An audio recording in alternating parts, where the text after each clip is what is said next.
அது மட்டும் இல்லை, இன்னொன்று சொல்றாரு, அவர் வாயில நல்லா வந்துருமா. வாயில் என்ன வரும்? தமிழ்நாட்டு மக்கள் வாயில நிறைய வரும்.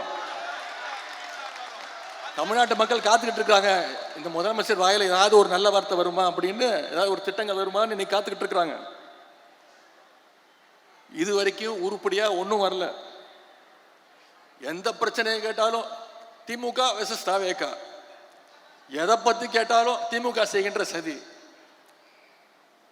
இப்படிப்பட்ட ஒரு முதலமைச்சரை இன்னைக்கு தமிழ்நாட்டு மக்கள் தேர்ந்தெடுத்துட்டாங்க. அந்த முடிவை நம்ம ஏத்துக்கிட்டு தான் ஆகணும். அது மட்டும் இல்ல, தூரசக்தி, ஓரசக்தி, பாரசக்தின்னு நம்முடைய திரைப்பட இயக்குனர் திரு டி ராஜேந்தர் மாதிரி ரைமிங்கா டயலாக் பேசுறாரு. திமுகவுக்கு வயசு 75, பவள விழா ஆண்டு தாண்டி போயிட்டு இருக்கிறோம். திமுக நாங்க பார்க்காத வெற்றியும் கிடையாது, நாங்க பார்க்காத தோல்வியும் கிடையாது. எவ்வளவு பெரிய தோல்வியா இருந்தாலும் மீண்டும் எந்திரிச்சு வருவோம். எங்க தலைவர் எங்களை அப்படிதான் ட்ரெயின் பண்ணியிருக்கிறாரு. ஆனா எந்த காலத்திலையும் திமுக மக்களை விட்டு தூரமா நின்னதே கிடையாது. இன்னைக்கு உங்க கூட ஒட்டிக்கிட்டு இருக்குது காங்கிரஸ் கட்சி.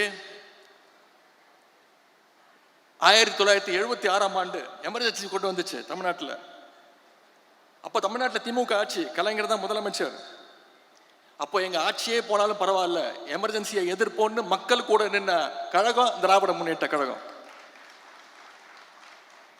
என்னைக்கும் மக்களை விட்டு தூரமா பயந்து பார்த்து யாருக்கும் பயந்து ஓடுற கூட்டம் கிடையாது நம்முடைய திமுக.